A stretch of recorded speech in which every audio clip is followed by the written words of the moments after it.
This is the OnePlus 6, and I just got it about 24 hours ago, and I've been using the phone, and you know, there's one question I had in my mind ever since I got it, even before I got it, ever since it was announced, is how is it any different from the OnePlus 5T that came out 6 months ago?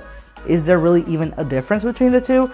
And I was digging through both of the phones the entire night. I was trying to find out what's going on between these two, why, and what does this phone do better than the 5T? And honestly, I've been scrambling for answers, but there are a few changes. So let me start off and tell you guys the changes between the OnePlus 6 and the OnePlus 5T. And let's start off with the physical aspects, because there's the largest changes lie over there. So starting off, we have this new glass back design. The OnePlus 5T has an all aluminum build. The 6 has a glass front and back with an aluminum frame.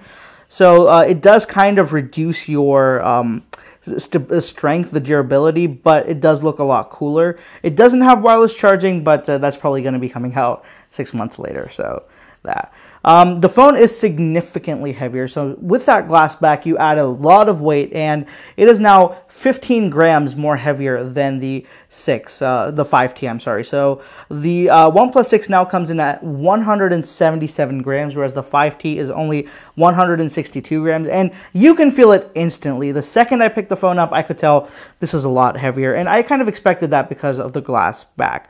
The camera slider, the camera location has changed from the side to the center over here, and the fingerprint scanner has kind of become smaller. It's in a similar place, but it's not as big as it used to be, and I don't know how I feel about that. So far, I haven't really felt any lack of functionality because of the smaller size, but I think just having a larger space to comfortably hit that sensor is always a better idea. But aesthetically, this is definitely a lot more pleasing than this larger circle, so I'll give them that. The display, that's another big thing about the 6. That's one of the larger changes, and the big change here is now it has a notch. So the screen size is definitely bumped up here, so it goes to 6.3 from 6.01. To be exact, it's 6.28, but let's just say it's 6.3 for the fun of it.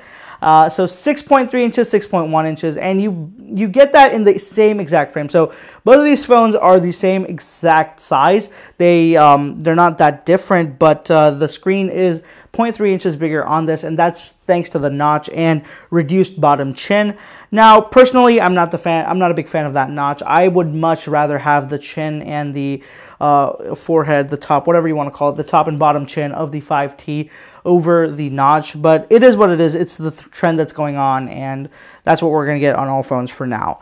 The display is also a new 19:9 ratio. So this was an 18:9 ratio, and that's what most phones have now started to switch to. But OnePlus further complicates things by making this a 19:9 display instead of an 18:9. There is a slight little bump in resolution. So it goes from 1080 2160 on the 5T to 1080 2260 on the, I'm sorry, 2280 on the OnePlus 6. So a very slight bump there, and that's probably because of the addition of those notches. The pixel per inch is almost identical, 402 on the OnePlus 6, 401 on the 5T. Now, looking at the phones, you know, otherwise speaking, the specs are very, very minimal bumps. So it now has a Snapdragon 845 instead of an 835. It still maintains the same 8 or 6 gigs of RAM with the same speed. And now the 6 does give you a new 256 gig storage option, which is useful since there is no expandable storage. So there are some people who would like to use that 256 gig, and now it is an option for you guys. The camera, there isn't really too much to talk about here. It does now support 4K 60 FPS, and there is OIS, so there is finally optical image stabilization on a OnePlus device on the primary lens of this phone. But overall, they're just so ridiculously similar, both the 5T and 6 cameras, that it's just weird. Moving on, the colors. So this is somewhere where I think, you know, OnePlus did a great job with one thing this year, and that is making the phone look good. This looks really sharp. It looks it hits that sweet spot between looking cool and not overdoing the styling and making sure everything functions well with the design, and I really like it. Not to mention the colors are very interesting.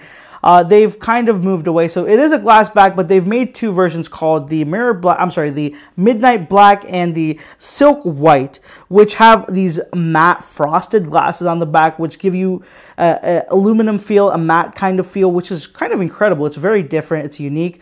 Not going to be everybody's cup of tea. I didn't personally like the matte finish there, but I'm sure a lot of people will. There's a mirror black, which is just your plain Jane black phone, black glassed phone. It's not that different. The best color, in my opinion, is carbon black. That comes in the limited edition Avengers phone. Now, I'm sure that as per usual history, OnePlus will launch this color without a special edition, just a normal launch about 2 or 3 weeks after this video comes out. And if it does, you know, I'll update you guys. But yeah, this is definitely the color to go for. If you can get it in carbon black, do get it in carbon black. And if you are planning on buying the phone, I would really wait out for at least 2 or 3 weeks to see if they release this color, because it will be worth it, I promise you guys. The Silk White looks really different as well. So it's got this rose goldish vibe, you know, something similar to what Apple has on their new 8 and 8 Plus. But, you know, it's not gold, it's not pink, it's not rose gold either. It's somewhere in the middle there. And it has the white back with a rose goldish frame, or whatever color you want to call it. It's not gold or rose gold. So, you know, it's got that really unique look to it. Probably one of the best looking phones besides this one. The blacks, both of them are very common, so it doesn't excite me too much. But the Silk White and this Carbon Black are both very interesting colors. And I'm kind of excited, you know, that OnePlus is taking these colors and these designs seriously, because they really do make the phone look a lot better in comparison. And the final change here is our price bump. So every year OnePlus does this. It's no longer a surprise. It was actually even expected. And the price has gone up $30. So the base 5T you could get for $499. Now the base 6 is $529. So we're now just shy of flagship territory. We are definitely in last year's flagship territory, which it's not a comfortable place to be in, considering the OnePlus is all speed and not really anything else. You don't get a high quality display, you don't get a high quality camera system, and you don't have dual speakers. There's just a lot of things like that that are missing, which a previous generation flagship would actually give you.